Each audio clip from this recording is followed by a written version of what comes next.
Bonjour, l'ambassade de France à Kinshasa a fait l'objet d'une attaque par des Congolais très en colère à l'égard de la politique française en Afrique. Il faut savoir que Goma est sous le coup d'une attaque monstrueuse par les rebelles du M23 qui sont soutenus par l'armée rwandaise qui a envoyé carrément des troupes sur le territoire congolais. Donc on a une agression territoriale caractérisée, des réactions très timides de la part de la communauté internationale qui se contente d'émettre des mots, aucune sanction alors que cette situation, cette ingérence rwandaise dure depuis des décennies. Le Rwanda, qui est devenu le spécialiste de l'influence, de la guerre cognitive, bien évidemment met en valeur toutes sortes de narratifs éminemment biaisés, qui sont destinés à permettre au Rwanda de déstabiliser l'Est du Congo et d'exploiter des ressources minières qui ne lui appartiennent pas.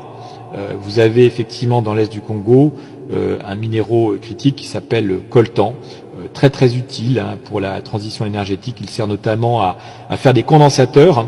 Et donc on remarque que dès que le M23 repart de plus belle, dès qu'il accroît son activité, eh bien les exportations de coltan depuis le Rwanda augmentent.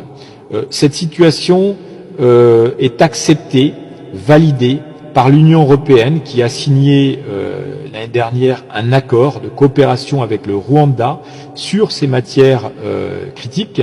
L'Union européenne a besoin pour sa transition énergétique de ces minéraux que l'on trouve dans l'Est du Congo et finalement a accepté de blanchir, de laisser le Rwanda blanchir les minerais qu'il pille sur le territoire du Congo.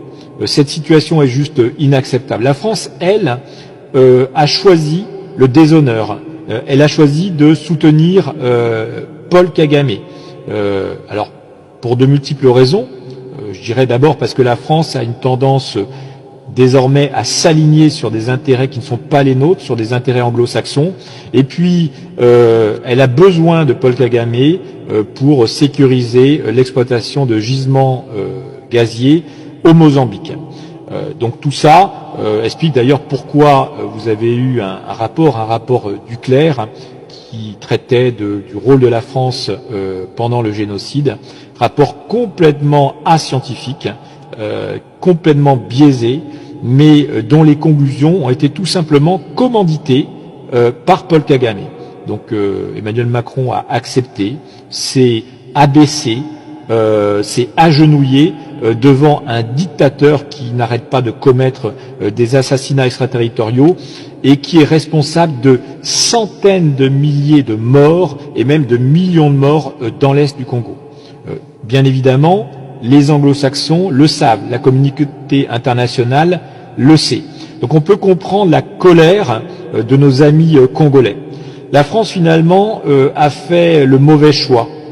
Elle pouvait opter pour une grande politique africaine, parce qu'il y a beaucoup d'attentes de la part de nos amis congolais. Elle aurait pu proposer avec le Congo, la République démocratique du Congo, une belle alliance, une alliance stratégique, en permettant par exemple au Congo de disposer de bases militaires, d'une formation militaire, éventuellement avec l'accord du Congo, en installant une base militaire dans l'est du Congo et en aidant le Congo à repousser la racaille rwandaise. La France a choisi malheureusement le déshonneur. La France n'a plus de politique africaine, elle n'a plus de vision stratégique. L'alliance avec le Congo serait bénéfique pour nos deux pays. Nous pourrions donc installer des bases militaires, aider les Congolais à développer leur pays, à exploiter leurs ressources, car ils ont de multiples ressources, installer des centrales hydrauliques, aider nos amis congolais. Et en plus, en agissant ainsi, nous aurions une action morale, une action bénéfique pour nos intérêts, pour les intérêts des Congolais, mais également morale. Nous avons choisi le parti du mal. Nous avons choisi Paul Kagame. En France, on parle très peu de cette affaire-là, puisque Kagame on va dire, à tout un tas de réseaux d'universitaires, de journalistes, à sa botte, qui viennent, on va dire la bonne parole, qui viennent raconter, déverser le narratif biaisé du Rwanda kagamiste. Voilà ce que je voulais dire aujourd'hui. Donc c'est une affaire qu'il faut suivre. Les Français doivent faire pression pour que la France cesse d'entretenir des liens avec le Rwanda et se rapproche de plus en plus avec nos amis congolais.